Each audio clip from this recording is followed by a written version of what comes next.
सत्पात्री जर जाताना तुम्ही पाहिला ना, फक्त त्याला पाहिलं जरी सत्पात्र व्यक्तीला तर गंगा स्नान केल्याचं पुण्य लागतं. इतकं वर्णन ज्ञानप्रकाश बाळक्रीडा ग्रंथात आहे महाराज. सत्पात्री व्यक्तीला पाहिल्यावर गंगा स्नानाचं पूजन. सत्पात्री व्यक्तीच्या मुखामध्ये जर अन्नदान दिलंय, अन्नदानाला महत्व का देतात सर्व संत समाज, याला कारण आहे का?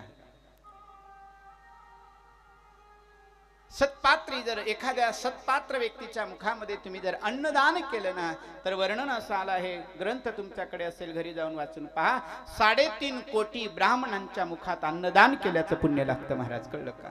3.5 कोटी अन्नदान. एक प्रमाण पण आहे, संतामुखी देता अन्न कोटी कुळ उद्धर. संतांच्या मुखामध्ये अन्न देणे, अन्नदान करणे, हे अन्नदानाला खूप महत्व आहे महाराज.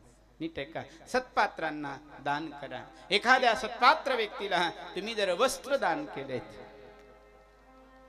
तर ते वस्त्रदान महावस्त्रदान होऊ शकतं, असंही वर्णन ग्रंथामध्ये आहे, नाही का? आणि पुढे 4था पॉइंट सांगत असताना सांगतात, जो कोणी एखादा सत्पात्र व्यक्ती मिळालेला असेल आणि त्या सत्पात्र व्यक्तीची तुम्ही जर कदाचित पूर्ण सेवा केली तर तुम्हावर भगवान प्रभू दत्तात्रयाची कृपा व्हायला वेळ लागणार नाही. हे चिंतन ग्रंथामध्ये आहे.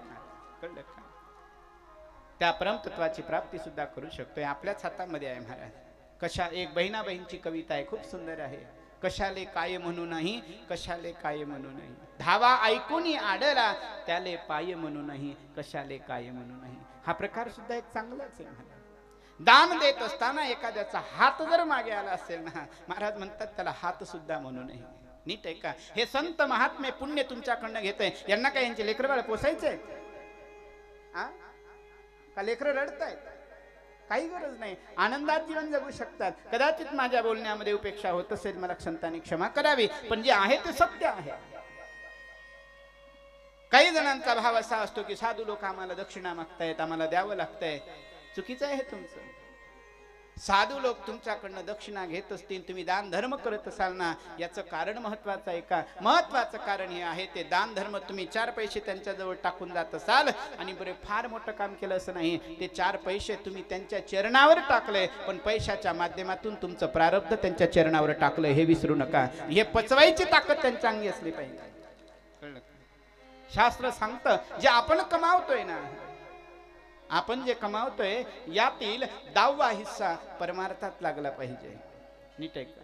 जे तुम्ही आम्ही कमावतो ना, 10वा हिस्सा परमार्थात लावा. जर लागत नसेल, जे तुम्ही कमावतात ना ते सुख मिळू देत नाही. तुका म्हणे पापे येती रोगाची या रूपे. जर आपण कमावले, उदाहरण माझं कळतंय काय? जर आवाज घांगोळ करतोय, जर तुमच्या लक्षात येत असेल, बघा माझ्याकडे, तुमचं उत्पन्न वर्षाचं 6 लाख आहे. किती आहे? 6 लाख. त्या 6 लाखामधले 60,000 परमार्थात गेले पाहिजे. कुठेही लावा, सत्पात्री लोकांमध्ये करा. किती? हदगा बोला की 60,000 तुमचे एका वर्षाचे, बरं नाही तर 10 वर्षाचे एकदा लावसान तुम्ही. तसे लई छाकटे आहात तुम्ही. वर्षात जर तुम्ही 6 लाख कमावत असाल, तुमचं उत्पन्न किती आहे तुम्ही धरा. कोणाचं लाखभर असू शकते, कोणाचं 10 लाख असू शकते, कोणाचं कोटी असू शकते, आपापल्या क्रमानुसार. त्याच्यातला 10वा हिस्सा परमार्थात गेला पाहिजे. तुम्ही म्हणाल गजेंद्र महाराज तुमच्यासारखे खूप येतात सांगणारे, येत असतील माझ्यासारखे, पण माझं एका वेड्याचं सांगतोय, जे तुम्ही कमावत आहात ना याच्यातला 10वा हिस्सा गेला नाही, तुम्ही नाही जरी तुमच्या हाताने काढलं ना तर ते आपोआप घेऊन जातो. कसा नेतो बघा माझ्याकडे, मी सांगतो ना, पहिले ऐका तर खरी. कसा नेतो? कुठंच देत नाही, कुठंच देत नाही. देव म्हणते थांब, गडबड करू नको. अशी बिमारी टाकते की जे विश्वात नाही ते तुझ्या घरात पैदा करते. कळलं का? तू का म्हणे पापे येती रोगाची या रूपे. नीट आहे. तूने जो कमाया हो, तूने जो कमाया है, तूने जो कमाया है वो दूसरा ही खाएगा. खाली हाथ आया है, खाली हाथ जाएगा. खाली हाथ आया है, खाली हाथ जाएगा. तूने जो कमाया है, तूने जो हाथ प्रभाव से कार्य की सेवा, तूने जो कमाया है दूसरा ही खाएगा। खाली हाथ आया है खाली हाथ जाएगा। खाली हाथ आया है खाली हाथ जाएगा।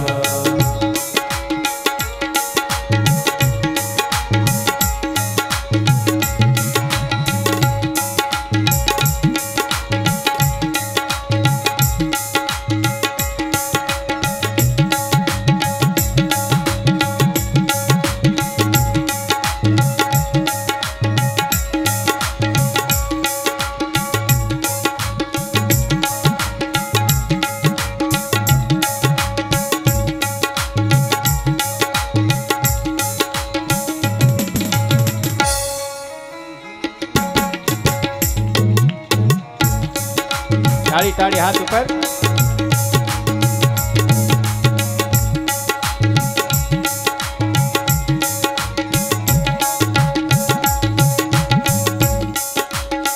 जब तलक के सांसें है तब तलक के रिश्ते हैं। जब तलक के सांसें है जब तलक के रिश्ते हैं।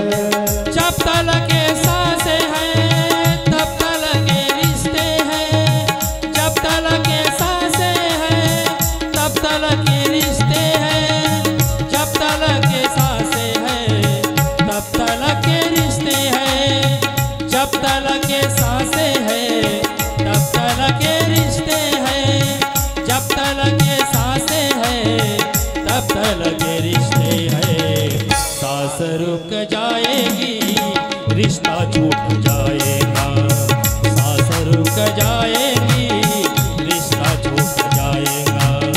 तूने जो कमाया है तूने जो कमाया है।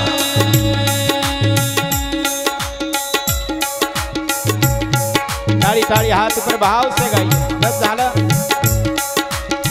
शेवटचा दिवस कथेचा। जय हो।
जख्मों पर रखा हर समय मरहम। तूने सबके जख्मों पर रखा हर समय मरहम। बाद मरने के तुझको बाद मरने के तुझको कोई रख न पाएगा। तूने जो कमाया है तूने जो कमाया है तूने जो कमाया है वो दूसरा ही खाएगा। खाली हाथ आया है खाली हाथ जाएगा। खाली हाथ आया है खाली हाथ जाएगा। खाली हाथ आया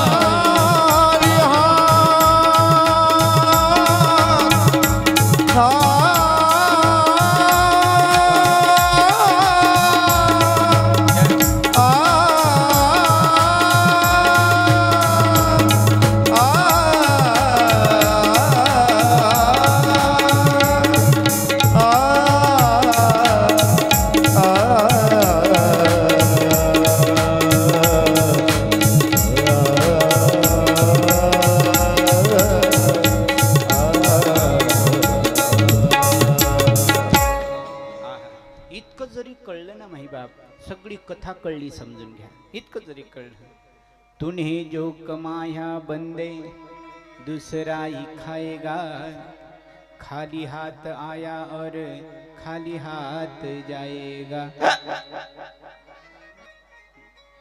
वेळच नाही लागणार. जिस दिन सास टूटी रिश्ता टूट जाएगा.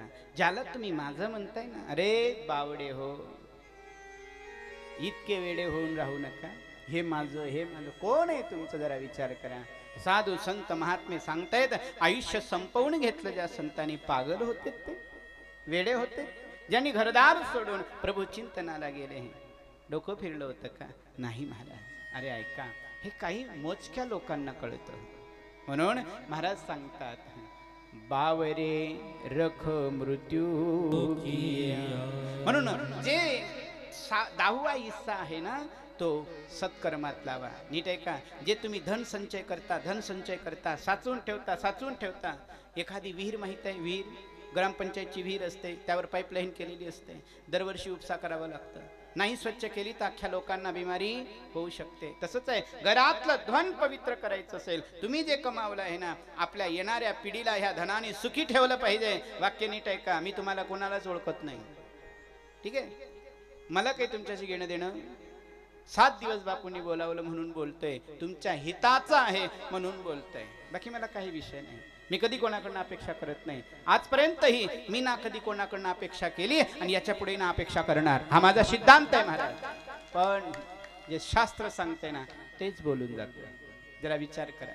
तुमचं धन तुम्हाला सुखी ठेवावं असं वाटत असेल, जसं विहिरीतलं पाणी नेहमी नेहमी काढावं तेव्हा पाणी स्वच्छ राहतं, साचलेलं पाणी बिमारी पैदा करतं, तसंच साचलेलं धन घरामध्ये नाना प्रकारच्या बिमाऱ्या घालतं. नाही बिमारी आली, खूप धन आहे, इतकी प्रॉपर्टी आहे, पण सांभाळणारा कोणीच घरात राहत नाही, हे बिमारी आहे, लक्षात ठेवा. कदाचित कोणी जरी जन्माला आला तर त्याला आपल्याकडे काय म्हणतात, डॉक्टर म्हणतात त्याचा मेंदू लहान लेकरासारखा आहे. कळलं का? तुम्ही शास्त्र उघडून पहा, मी माझ्या मनात आलं ते बोलत नाही. हे संत आहेत, हे तुमचं पातक यांच्या डोक्यावर घेतात. तुमचे पातक जे तुम्ही चरणावर डोकं टेकवताना, आपल्याला सोपं वाटतं, महाराजजी घ्या 10 रुपये घ्या, लेकराला आशीर्वाद द्या, नातवाला आशीर्वाद द्या, अख्ख्या परिवाराला आशीर्वाद द्या, साऱ्या खानदानीला आशीर्वाद द्या. 10 रुपये. बापू चालता बापूचं धोतर ओढायच्या मागे असतात बाया. रागील तुम्हाला माझ्या बोलण्याचा. मी स्पष्ट बोलणारा वक्ता आहे महाराज, मी चिंता करणारा वक्ता नाहीये. जे आहे ते खरं आहे. तुम्हाला वाटतं की बापू इतके सोपे आहेत? नाही, अख्खं आयुष्य जाळावं लागतं, पुरी तपस्या करावी लागते, आपल्या जीवनातलं त्याग तुमच्या कल्याणासाठी समर्पण करावं लागतं. एवढं सोपं नाहीये ते. लोकांना वाट उचलली जीभ लावली टाळूला. नाही, कठीण वाटत असेल तुम्हाला माझं ऐकायचं, पण आज शेवटचा दिवस आहे, ऐकून घ्या. कठीण काम आहे, तुमच्या हिताच आहे, वाटत असं हृदयामध्ये ठेवा. नाही तर घरामध्ये खूप कमावलंय, येणारी पिढी तरीही दिमाखाने क्रॅक झालेली असेल. दिमाखाने म्हणतोय मी, हाडाने नाही. लक्षात ठेवा. म्हणून येणारी पिढी व्यवस्थित राहावी, चांगली राहावी म्हणून सत्पात्री दान करा. मी ग्रंथाचंच बोलतोय, माझं काही करावे सत्पात्राशी दान.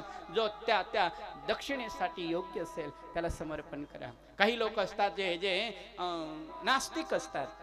नास्तिकांसाठीही सांगतो, आस्तिकांचा तर विषयच नाही. नास्तिक म्हणत असतील आम्ही कुठं करायचं, कुठेही करा, पण करा. केल्याशिवाय सुख प्राप्त होणार नाही. जे तुम्ही कमावताय ना त्याचा 10वा हिस्सा घाला. आज नाही, उद्या नाही, परवा. आज तुम्हाला बरं वाटतं कमावताना, पण कधी जाईन सांगता येत नाही.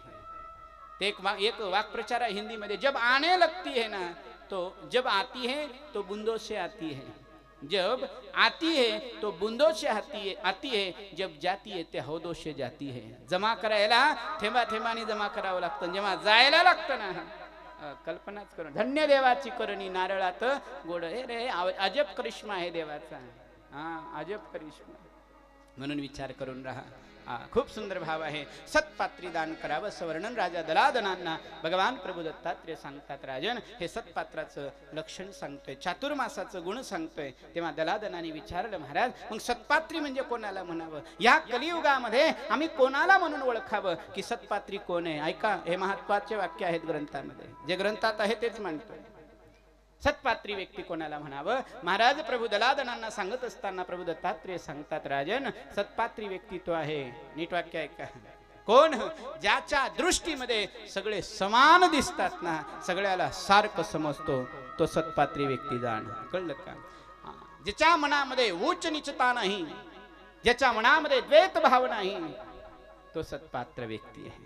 ज्याच्या मनात द्वैत भाव आहे, उच्च नीचता आहे, जो कोणाला कनिष्ठ वरिष्ठ आदी आदी करून या भानगडीत पडतो, महाराज त्याला सत्पात्र म्हणू नये. महाराज श्री दलादनांना भगवान प्रभू दत्तात्रय सांगतात. कळलं का? जयाच्या दृष्टीमध्ये सगळं समान असेल आणि जो ज्ञानी आहे, जो पोहोचलेला आहे, नीट आहे काय, जो सत्पात्र व्यक्ती आहे, तो लोकांना कधीच दोष देत नाही, तो दोष आपल्या अंगावर घेतो महाराज. कळलं का? स्वतःच सांगा, मी पापी आहे, मी अज्ञानी आहे, मी अहंकारी आहे, तो स्वतःला म्हणत असतो, दुसऱ्याला दोष दाखवत नाही. आणि लक्षात ठेवा, जेव्हा दुसऱ्याला आपण दोष दाखवत असतो ना, एकच बोट दुसऱ्याकडे असतात, पण 3 जे आहेत ते आपल्याकडे वळलेले असतात. हे कधी विसरायचं नसतं.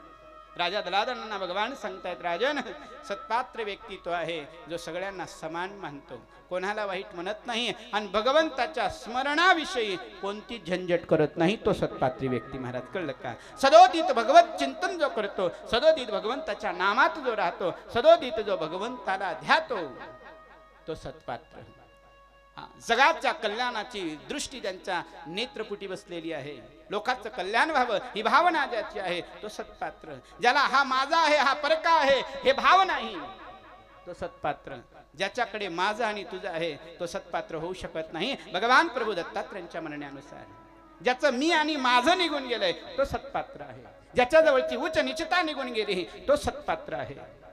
म्हणून अशा सत्पात्र व्यक्तींना धुंडाळा, अशा सत्पात्र व्यक्तीच्या चरणावर दान टाका, अशा सत्पात्र व्यक्तीचं दर्शन करा. यांच्या दर्शनानेही गंगा स्नानाचं पुण्य मिळतं. यांच्या मुखी अन्न दिलं, 3.5 कोटी ब्राह्मणांना भोजन दिल्याचं दान घडतं. यांना वस्त्र दान दिले तरी महावस्त्राचं दान घडतं. हे चातुर्मासाचं वर्णन आहे. महाराज, हे सत्पात्राचे लक्षण मी सांगितले. भगवान प्रभू दत्तात्रय म्हणतात, ज्यांच्या मनामध्ये महाराज अविरत भगवंताविषयी भक्ती आहे, अजून भगवंताविषयी अविरतपणे केवळ चिंतन जर असेल अंतकरणामध्ये, तर भगवंतापासून ज्याला काही आवडत नाही. कळलं का? एक अणुभर रत्तीभर सुद्धा दुसरा विषय आवडत नाही देवाविषयी, तो सत्पात्र. भगवंताच्या नामात चिंतनात आणि सांगू, सदोदित एकदम विदेही राहतो, एकदम स्वतःचं महत्व जिथे हरपून देतो. चातुर्य हरवी महत्व लपवी, पिसे पण मिरवी जगामा. महत्व हरवी चातुर्य लपवी, पिसे पण मिरवी जगामा. भगवान ज्ञानोबा सुद्धा हेच सांगतात. ज्यांनी स्वतःचं महत्व कमी करून टाकलंय, कधी म्हणत नाही मी हे आहे, मी ते आहे. तू कोण आहे बाबा? पाणीचा बुडबुडा, काही पत्ता नाही. म्हणून ज्यांनी स्वतःला महाराज एकदम विदेही करून टाकलेलं आहे, ज्याचं देहादिक भान सुद्धा निघून गेलंय, तो सत्पात्र. दलादनांना सुंदर विषय चिंतन भगवान प्रभू दत्तात्रय सांगतात. खूप विषय मोठा आहे, किती सांगणाऱ्या वेळ माझ्याकडे कमी आहे. सत्पात्र व्यक्तीचं चिंतन करत असताना भगवान प्रभू दत्तात्रय म्हणतात, राजन, हे सत्पात्र लक्षण हे आहे. लगेच दलादनाने विचारलं, महाराज, मग सत्पात्र यांना म्हणावं, कुपात्र कोणाला म्हणावं? सत्पात्र हे आहे, सत्पात्राचे लक्षण तुम्ही हे सांगितले. कुपात्र कोण? त्याला कसं ओळखायचं? ऐका, महाराज सांगतात, कुपात्र व्यक्ती तो आहे. सांगू का राहू देऊ? हातगाव सांगू का राहू देऊ? नाही म्हटलं तरी सांगणार मी, कारण ग्रंथ घेऊन बसलोय, माझ्या खिशातलं थोडी सांगणार आहे. भगवान सांगतात, कुपात्र व्यक्ती तो आहे. भगवंताच्या नामचिंतनामध्ये ज्याचं लक्ष लागत नाही, तो कुपात्र आहे. जो दुसऱ्याच्या धनावर दृष्टी ठेवतो, तो कुपात्र आहे. जो परस्त्रीवर नजर ठेवतो, तो कुपात्र आहे. नीट आहे का? ज्याच्या अंतकरणामध्ये भगवंताविषयी भाव नाही, तो कुपात्र आहे. जो दुसऱ्याला उच्चनीच समजतो, तो कुपात्र आहे. नीट आहे का? माझं आणि तुझं हे ज्यांच्या मनात भाव आहे, तो कुपात्र आहे. महाराज, कळलं? अनेक उदाहरणं श्री ज्ञानप्रकाश बाळक्रीडा ग्रंथात दिले आहे. 7 दिवस जरी तुम्ही याच्यावर मला बोलायला लावलं तरी कमी पडू देणार नाही. ही भगवान प्रभू दत्तात्रयांची कृपा समजा. कळलं का? खूप सारं चिंतन आहे पण वेळ फार कमी आहे. म्हणून महाराज मी सांगेल, महाराज मनुष्य जन्मात आल्यानंतर काहीही करा रे बापांनो, पण एक काम करा, जेणे नाही जन्म यमाची यातना, ऐशी या साधना करा. काही नकाही आपल्या अंतकरणामध्ये ठेवू नका, द्वेष भाव ठेवू, द्वैत भाव आपल्या अंतकरणामध्ये तिने मात्र ठेवू नका महाराज. द्वैत भाव भगवंताची प्राप्ती कधीच होऊ देत नाही. द्वेष, अहंकार, आपल्या मनामध्ये असणारी ईर्ष्या ही कधी भगवत प्राप्ती होऊ देत नाही. म्हणून मला सांगायचं आहे, भगवत प्राप्ती पाहिजे, आनंद स्वरूपापर्यंत पोहोचायचं आहे, त्या स्वरूपाची अनुभूती करायची आहे ना. माझ्यासारख्या अज्ञान जीवाची कथा ऐका. मी सांगतोय ना, याचं कारण महत्वाचं आहे. आपल्याचा अभिमान सांडू द्या. कथा यासाठीच ऐकायची आहे. तुम्ही तर सगळ्यांनी मिळून पूज्यपाद प्रात स्मरणीय गोपाळगिरी बापूंना धन्यवाद द्यायला पाहिजे की इतकी अमृतासारखी कथा यावर्षी आपल्याला ऐकायला मिळाली. कळलं का? हे परिपूर्ण परिश्रम त्यांचे आहे. मी बघतोय त्यांच्याकडे, डोळ्याला डोळा नाही, रात्र कोणीकडे जाते पत्ता नाही, पायाला भेवरा बांधल्यासारखा गरगर फिरतायत जिकडे तिकडे. पर्वतासारखा इतकी मोठी विभूती, धाड धिप्पाड पर्वतासारखा माणूस 5-7 वर्षाच्या लेकरासारख्या चक्रा मारतोय. मी पाहिलं 7 दिवसापासून. मी कोणाची स्तुती करत नाही, माझा तो स्वभाव नाही आहे, लक्षात घ्या. पण मी खरं सांगतोय, जी वस्तुस्थिती आहे ते तुमच्या पुढे मांडतोय. एवढं सोपं नाही महाराज. आपण आलो, कथेला बसलो, 2 टाइम जेवलो, निघून गेलो, कळलं का? पण हे सगळं समय नियोजन करावं लागतं. एवढं सोपं बिलकुल. 12ला 5 मिनिट कमी असताना मला फोन त्यांचा आलाच पाहिजे. कुठे आहे महाराज? म्हणजे इथून त्यांचं लक्ष होतं. जरा कल्पना करा. नाही तर काय, चालू आहे कार्यक्रम, येतील महाराज, करतील, निघून जातील, काय पडलंय? आपण आपल्या मठात बसले राहिले असते, आपल्या गादीवर असते. नाही. आणि 7ही दिवस, एकही दिवस असा गेला नाही की बापूंनी कथेमध्ये हजेरी लावली नाही. 7ही दिवस होते. एवढं सगळं करू नये. माझ्यासारखा दुसरा असता तर म्हटलं असतं, एखाद्याला सोपून दिलं असतं, ते तुम्ही बघा काय ते रूम मध्ये जाऊन झोपून राहिलं असते. इतकी पण नाही. ही तळमळ तुमच्यासाठी आहे, कळलं का? ही सत्पात्र व्यक्ती आहे, तुमच्यासाठी करते. जगाच्या कल्याणा, संतांच्या विभूती, देह कष्टविती परोपकारी, एवढं सगळं झिजून घेत आहेत का? कळलं का? हे संतांचं लक्षण नाही बाप. म्हणून कधी कधी माणसांचं जे एखाद्या विभूतींचं जे व्यक्ती महत्व असतं ते डोक्यात फिट करून ठेवण्यासारखं असतं. नीट आहे बाप. म्हणून कुपात्र आणि सत्पात्र लोकांचे लक्षण या ठिकाणी सांगितले आहे. चातुर्मासाचं वर्णन या ठिकाणी केलं आणि चातुर्मासाचं वर्णन करून महाराज 12वा अध्याय जो आहे त्या अध्यायाला पूर्ण विराम दिला. 13व्या अध्यायाला प्रारंभ होते. 13व्या अध्यायामध्ये सुंदर अशी कथा आहे बसवान्नाची.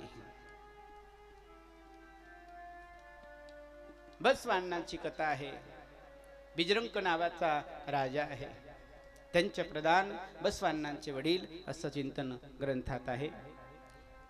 बसवान्ना जे आहेत, नावावरून तुमच्या लक्षात येत असेल कथा कुणी कडली आहे, कशी आहे, काय. ग्रंथामध्ये स्पष्ट वर्णन केलं आहे. दक्षिण दिशेचा जो भाग आहे, तसं तर ग्रंथामध्ये तेलंगणा म्हणून नाव दिलं आहे, पण मला वाटतं आजकाल ते कर्नाटक भाग असू शकतं. त्या भागामध्ये बसवान्ना नावाची एक सुंदर विभूती. काय झालं, भगवान प्रभू दत्तात्रयांची उपरती झाली आणि बसवान्नाचा पूर्ण समाज लिंगधारी आहे, लिंग पूजन करतो. लिंगाच्या पूजनाशिवाय जे पाणी सुद्धा ग्रहण करत नाही, हा तो समाज आहे. काय करायचं? पण भगवान प्रभू दत्तात्रयांची उपरती झाली. भगवान प्रभू दत्तात्रयांची ख्याती श्रवण केली. भगवान प्रभू दत्तात्रयांचं चरित्र हाती पडलं असावं, भगवान प्रभूचं स्मरण झालं असावं आणि अनुभूती अशी झाली. हे जे परमतत्व आहे, हे परात्पर जे नाम आहे, हे जे महाराज शेवटची जी अवस्था आहे, ज्या पदापर्यंत पोहोचण्याकरता अनंत जन्माचं पुण्य लागत असतं, ते माझ्या पदरी पडलं. सत्य काय असत्य काय जेव्हा बसवान्नांना कळलं, तेव्हापासून बसवान्नांनी लिंग पूजन करायचं सोडून दिलं आणि भगवान प्रभू दत्तात्रयांचं नाम चिंतन करू लागले. दत्तात्रयांचं नाम चिंतन करू लागले. नामावर इतकी प्रीती झाली, इतकी प्रीती झाली की आता ते नाम सोडून राहत नाही. चालता बोलता, उठता बसता, हिंडता फिरता केवळ भगवंताचं नाव. बसवान्याच्या वडिलांनी बघितलं, ज्यांचं नाव वीरांना आहे. त्यांनी बघितलं, म्हणे हा काय प्रकार आहे. समजावलं आपल्या मुलाला, बाळा अरे तू जे करतोय हे चुकीचं आहे, आपल्या समाजाला कलंक लागेल असं करतोय तू, असं आपल्यामध्ये कधी झालेलं नाही, हे तू जे करतोय चुकीचं आहे. वडिलांना समजावून सांगितलं, बाबा तुम्ही एक काम करा, तुम्ही जे मला समजावून सांगतायत ना, असं समजा की तुम्हाला एक मुलगा झालाच नाही, आणि झालाही असेल कदाचित तर तो कधीतरी गतप्राण झालावा, कधीतरी गतप्राण झालेला असावा, असा भाव तुमच्या मनामध्ये असू द्या आणि मला क्षमा करा. खूप समजावलं महाराज. मुलगा ऐकत नाही. पंच बोलावलेत. समजावण्याचा प्रयत्न केला, षडदर्शनाचार्य बोलावलेत, उपदेश करण्याचा प्रयत्न केला, नाही ऐकलं महाराज. सांगू, जेव्हा ज्या वेळेला भगवंताबरोबर भक्त एकरूप होतो ना, दुनियेचा कोणताही व्यक्ती असो, कितीही मोठा आचार्य असो, भगवंताशी एकरूप झालेला व्यक्ती परत येऊ शकत नाही. ज्याला भगवंताचं नाम गोड वाटायला लागलंय ना, त्याला संसार गोड वाटत नाही. आणि एक वाक्य कटू बोलतोय, ज्याला संसार गोड वाटतं त्याला भगवंत अजून गोड वाटत नाहीये. हे सिद्धांत आहे महाराज, कळलं का? एकदा ज्याला देव गोड झालाय ना, त्याला संसार कडूच वाटतं. विषयी विषयाचा परिपाडू, गोड परमार्थ लागे कडू, कडूची झाला गोडू जीवा लागे. आपण स्वतःला कधीतरी परीक्षण करायचं, स्वतःचं परीक्षण स्वतः करायचं की नाही खरंच आम्ही नामचिंतन करतो, किती आवडतंय, कितीपत आवडतंय, कळलं का? भुकेच्याही पलीकडे नाम आवडतं का, समजून घ्यायचं. आता गोड लागतंय ना, हे नामाचं महत्व आहे. इतकं गोड लागतंय, षडदर्शनाचार्याने समजावलं, नाही जमलं. शेवटी नाविलाज असतं वीरांनाला राजांकडे जावं लागलं. राजांना पूर्ण हकीकत सांगितली, महाराज माझा चिरंजीव जो आहे ते ऐकत नाही. जणू काही 42 कुळांना मातीत घातल्यासारखं केलंय. 42 पिढ्या किंवा 42 कुळ आमचे नरकात बुडवल्यासारखं झालंय. ऐकत नाहीये. चिंतन दत्तात्रयांचं करतोय. राजाला बोलत असताना राजांच्या मनामध्ये एक भाव निर्माण झाला. वडिलांनी सांगितलं की महाराज काही करा, कदाचित तुम्ही जर दंड करण्याची भीती दाखवली तर माझा मुलगा पुन्हा आपल्या नामचिंतनाकडे येईल. राजाने ते ऐकलं आणि बोलावलं बसवांना. आलेत, विचारपूस केली. राजा विचारू लागला, खडेचोटपणे प्रत्युत्तर देऊ लागलेला आहे.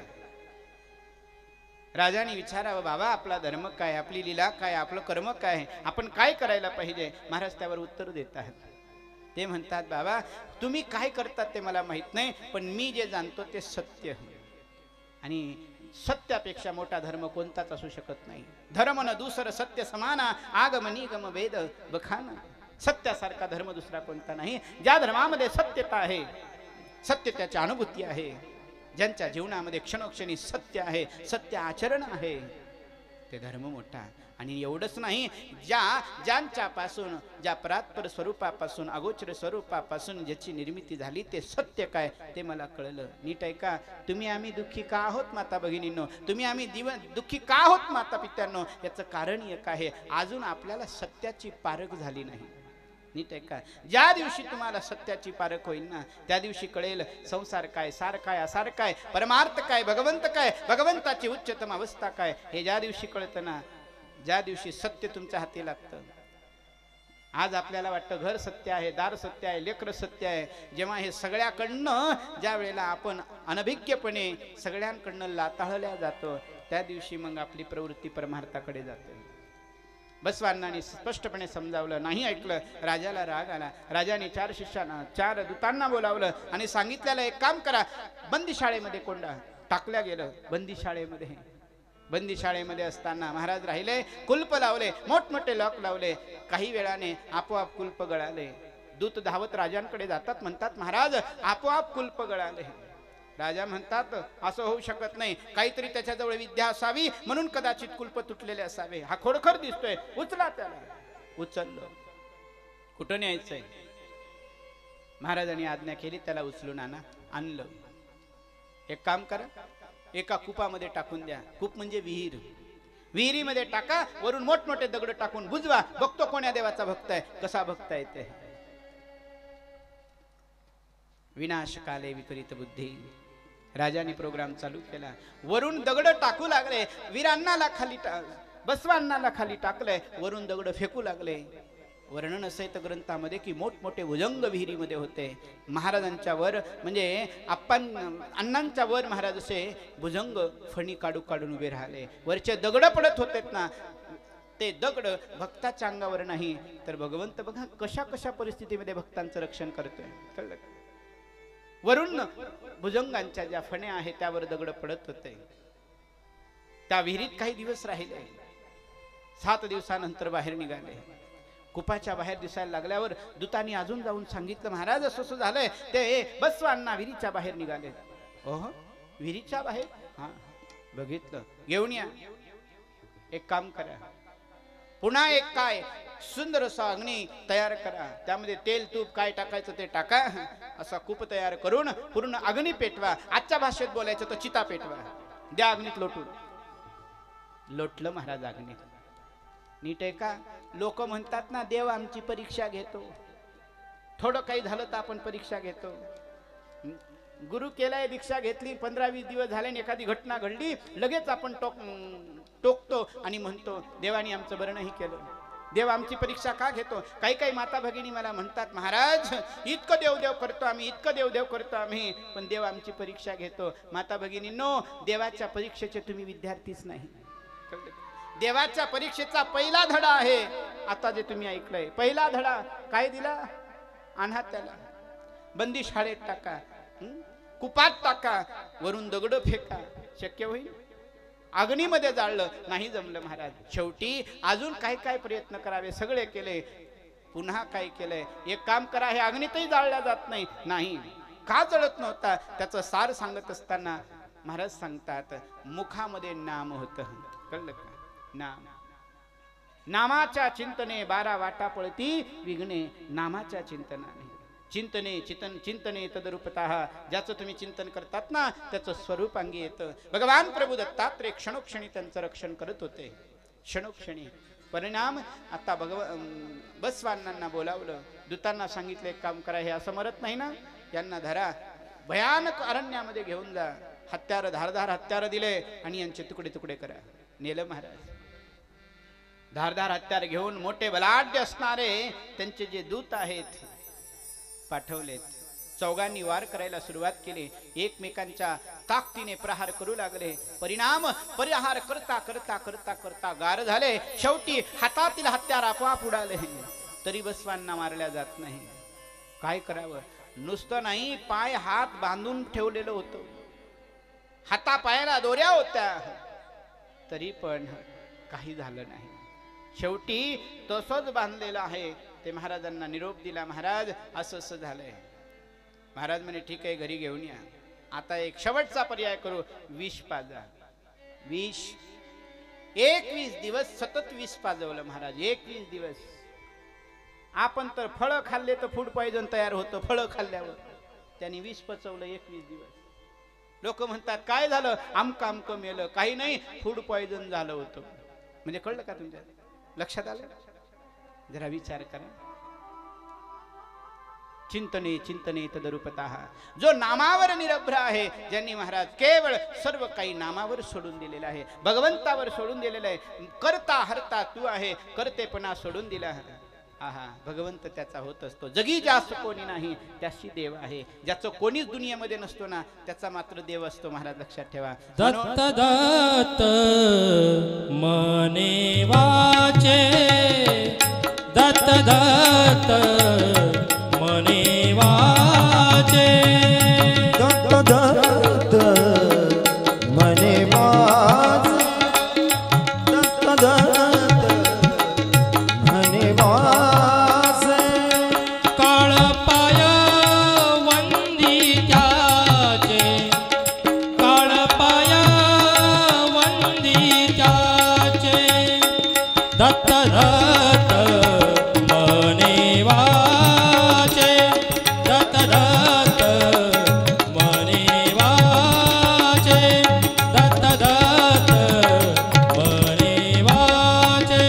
हात प्रभाव पाया भंगी त्याचे, गाळ पाया भंगी त्याचे, दत्त दत्त म्हणावाचे, दत्त दत्त म्हणावाचे. दत्त चरणी ठेवी वृत्ती, दत्त चरणी ठेवी वृत्ती, होय वृत्तीची निवृत्ती, होय वृत्तीची निवृत्ती. दत्त दत्त मने वाचे, दत्त दत्त मने वाचे, दत्त दत्त मने वाचे. दत्त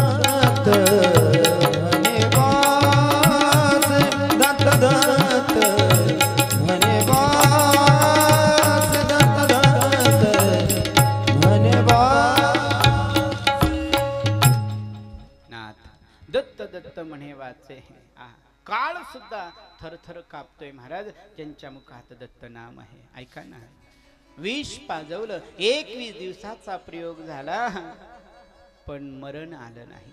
नीट ऐका, मरण माझे मरुनी गेले मज केले अमर, मरणाच्या आधी राहिलो मरुनी. या संतांच्या उक्ती आहेत महाराज. कळलं का? बावरे रख मृत्यू की याद. सगळ्यांना मरायचंय, मरायच्या अगोदर सत्कर्म करा. सत्कीर्ती सेवा की पुंजी येही देगी सात, बावरे रख मृत्यू की याद.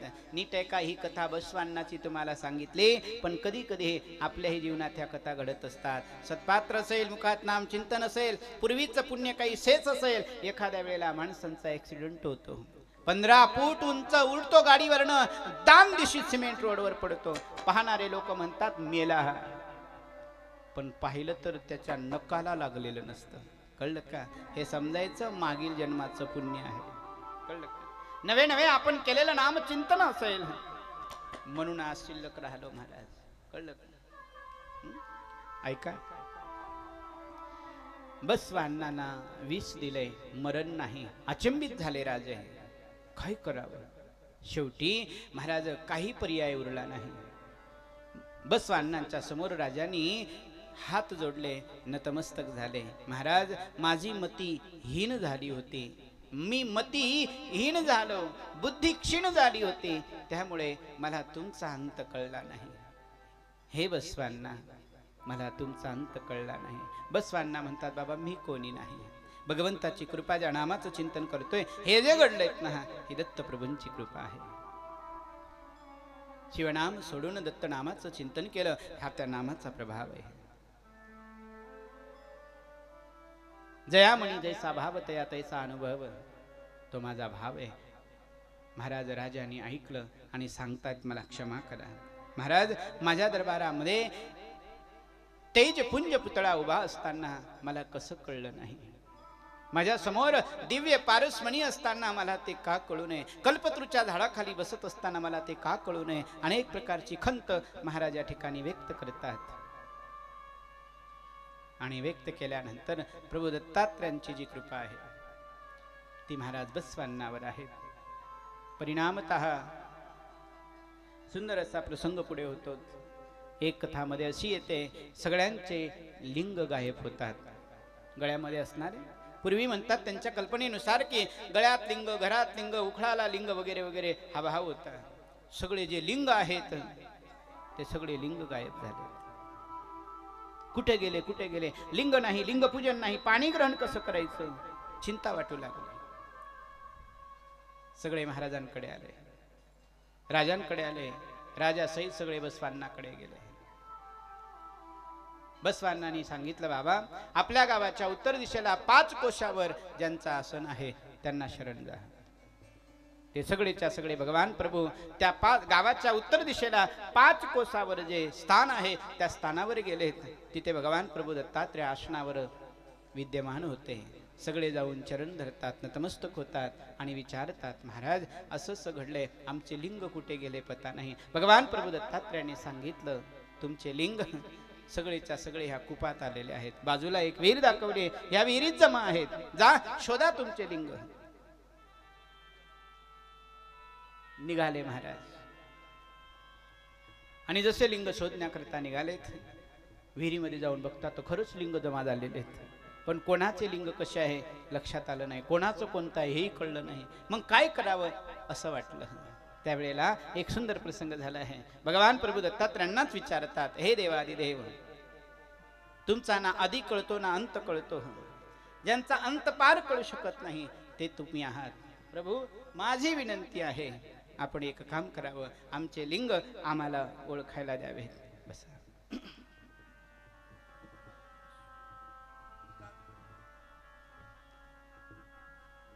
आमचे जे लिंग आहेत हे लिंग आम्हाला द्यावेत. नाथ, सुंदर असा प्रसंग झाला.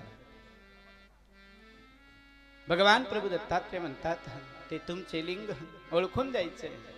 भगवान प्रभू दत्तात्रयाने कृपा केली आणि कृपा केल्यानंतर एक प्रसंग घडला. आपलं तीर्थ त्यामध्ये टाकलेलं आहे. चरणांगुष्टाचं जे तीर्थ घेतलेलं आहे ते तीर्थ त्यांना दिलं. म्हणे सांगितलं बाबा हे तीर्थ या कुपामध्ये टाका, विहिरीमध्ये टाका. ते तीर्थ कुपामध्ये टाकल्या गेलं. विहीर उचंबळून आले. झरा जसा वाहायला लागतो, नदीचा पाट जसा वाहतोय ना, तशा पद्धतीने ते वाहू लागलं. आणि वाहत असताना सांगू त्यातून सगळे लिंग बाहेर येऊ लागले महाराज. एक एका पाठोपाठी एक, एका पाठोपाठी एक, एक एक लिंग निघतात, येऊ लागले. बघतात तर जे जे भक्त होते, ज्यांचे ज्यांचे लिंग हरवलेले होते, सगळ्यांनी ते लिंग ओळखून आपले आपले ते घेतले. ओळखून न घेता भगवंतांनी त्या लिंगाची ओळखी करून दिली आणि ज्याचे त्याचे लिंग हातात आले. भगवान प्रभू दत्तात्रयाने बसवांनांच्या माध्यमातून सगळ्यांवर कृपा केली, बसवांनांवर कृपा केली. राजानी तर बघून हैराण झाले. ही कृपा आमच्यामध्ये असणारं हे कल्पत्र वृक्ष का कळलं नाही, आमच्यात असणारा चिंतामणी का कळलं नाही, हे राजांची खंत होती. शेवटी राजांनी सांगितले महाराज इच्छा आहे. प्रभू दत्तात्रयाने राजांना उपदेश केला. वर्णन तर असं आहे, राजांनी बसवांनांचा अधिकार बघितला, प्रभू दत्तात्रयांचा हा उदात्तम भाव बघितला, हृदय गैवरून आलं. भगवंताची ही कृपा आहे. जो भगवंताचं चिंतन करतो, नामस्मरण करतो, देव क्षणोक्षणी त्यांच्या पाठीशी उभा राहतो. महाराज नीट आहे का? क्षणोक्षणी ज्यांच्या अंतकरणामध्ये भाव आहे, ज्यांच्या अंतकरणामध्ये शुद्ध भाव आहे, भगवान परमात्मा त्यांच्यापासून लांब नाही आहे. फक्त भाव ठेवा, अंतरंगामध्ये विश्वास ठेवा. अंतरंगामध्ये तो विश्वास असला पाहिजे, तो भाव असला पाहिजे. भगवान प्रभू दत्तात्रयाने कृपा आशीर्वचन केलेलं आहे. आणि तदनंतर पुढे एक प्रसंग अजून घडतोय.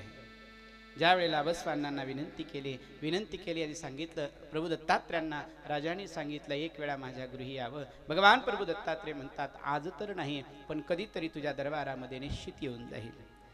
महाराजांनी शब्द दिला. राजे घरी गेलेत. काही दिवस जातात, जरा विषयाचं विस्मरण होऊ देतात. आणि एके दिवशी पहारेकरी गेटवर आहेत आणि प्रभू दत्तात्रय अवधूत वेशामध्ये, न ओळखायला येतील अशा वेशामध्ये महाराजांच्या दरबारावर आले. दरवाजावर असणारे जे दूत आहेत ना, त्या दूतांनी महाराजांना बघितलं. सर्वसाधारण दृष्टी ज्यांची, योग्यांना जो दिसत नाही, योगिया मुनी जना ध्यानी, ज्यांना ध्यानात तो कळत नाही, योगी याच्या ध्यानी ध्याताना तुळसी असा असणारा भगवंत, तो काही त्यांना कळणार आहे. शेवटी दूतच आहेत. जे दोन रक्षक होतेत ना, त्यांनी बघितलं. वर्णन तर असं आहे ग्रंथामध्ये की एका दोघांनी तर प्रहार सुद्धा केला. इकडे महाराज झोपलेले होते, बीजरंक नावाचे जे राजे आहे झोपलेत, राजे झोपलेले. इकडे महाराज ज्या वेळेला महाराजांवर प्रहार केला ना, ते चटके जणू काही यांच्या अंगावर बसावे. ताड दिशी उठून उभे झाले. दरवाजावर कोणीतरी आलेल्याचा भास झाला. ताड ताड ताड ताड बाहेर येतात. तोपर्यंत भगवान प्रभू दत्तात्रय गुप्त झालेले होते. दूतांना विचारलं महाराज अरे कोणी आलं होते का? दूत सांगतात राजन आला होता एक पिसासा व्यक्ती कोणीतरी होता, वेडसर होता.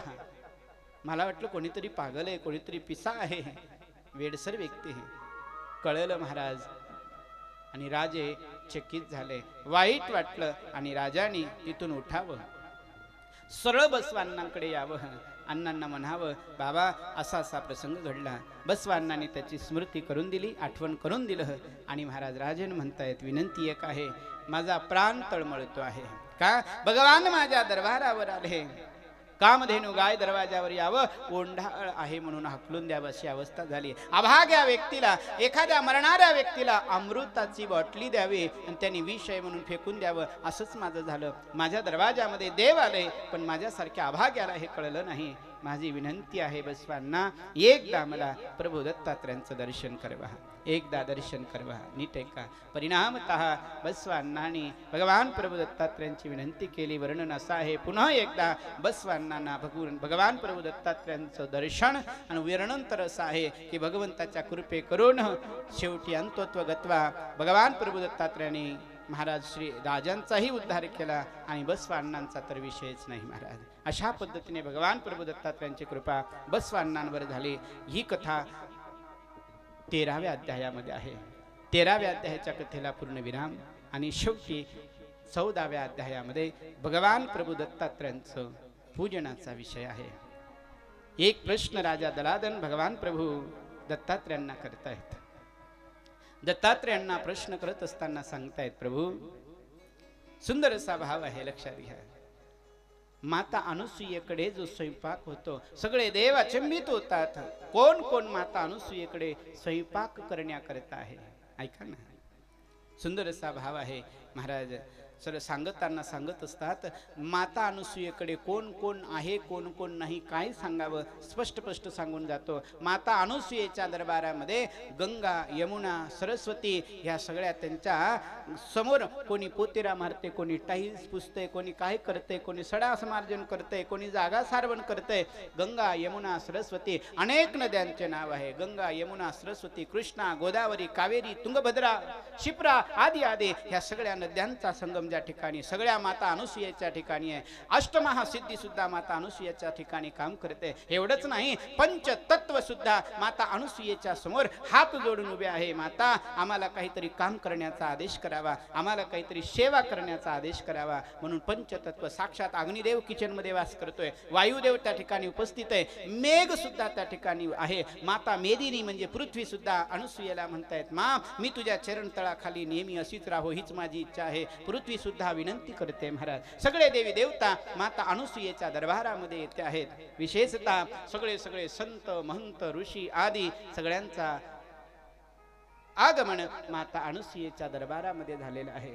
परिणामतः त्या ठिकाणी सगळे आलेत. एवढेच नाही, महाप्रसाद सुरू होतोय, चालू आहे, स्वयंपाक करणं सुरू आहे. प्रसाद झालाय. भगवान प्रभू श्री शेषशाही नारायण आणि म्हणावं, आता सगळ्यात अगोदर भगवान प्रभू दत्तात्रेयांचं पात्र टाका.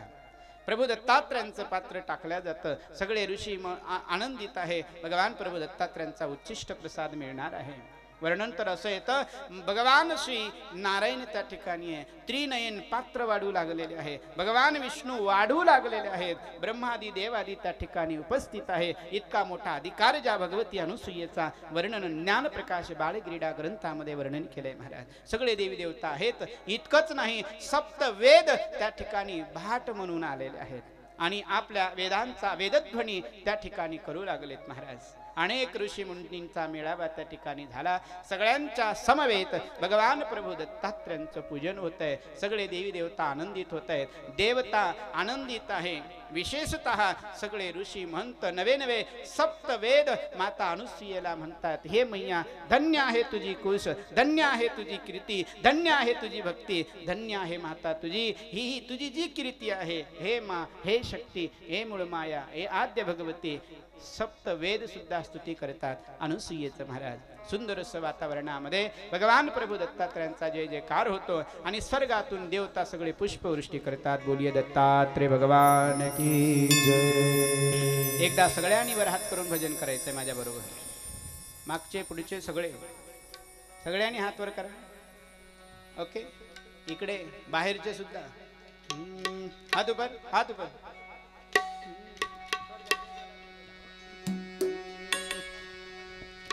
मागची मंडळी जय बोला हो दत्ता प्रभु की जय बोला. जय बोला हो दत्त प्रभु की जय बोला. जय बोला हो दत्त प्रभु की जय बोला. जय बोला हो दत्त प्रभु की जय बोला. जय बोला हो दत्त प्रभु की जय बोला. दत्त प्रभु की जय बोला. दत्त प्रभु की जय बोला. दत्त प्रभु की जय बोला. दत्त प्रभु की जय बोला. दत्त प्रभु की जय बोला. दत्त प्रभु की जय बोला. दत्त प्रभु की जय बोला. दत्त प्रभु की जय बोला. जय बोला हो दत्त प्रभु की जय बोला. जय बोला हो दत्त प्रभु की जय बोला.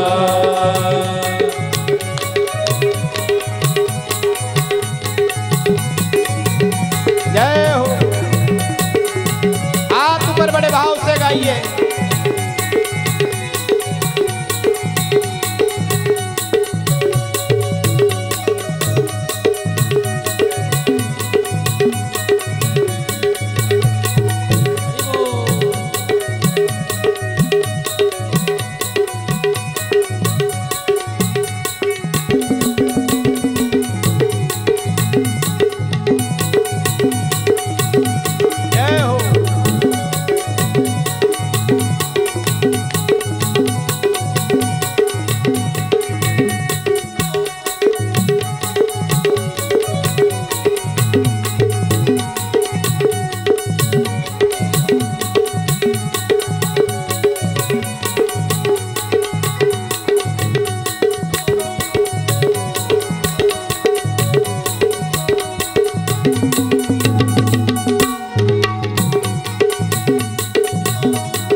बोला, दत्त प्रभु की जय बोला, अत्रि ऋषि की जय बोला, दत्त प्रभु की जय बोला, अनुसुया मात की जय बोला, दत्त प्रभु की जय बोला, अनुसुया माता की जय बोला, जय बोला हो दत्त प्रभु की जय बोला, जय बोला हो दत्त प्रभु की जय बोला।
हाथ ऊपर भाव से गाइए, देवदत्त।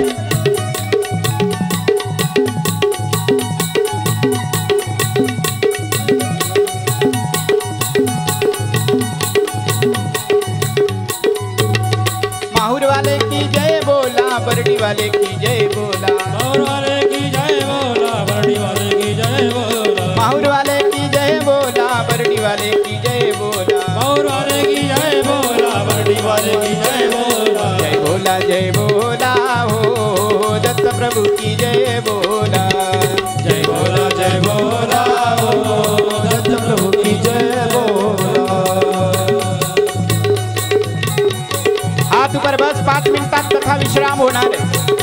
बड़े भाव से कार्य की सेवा करते हुए झूमिए मस्ती में।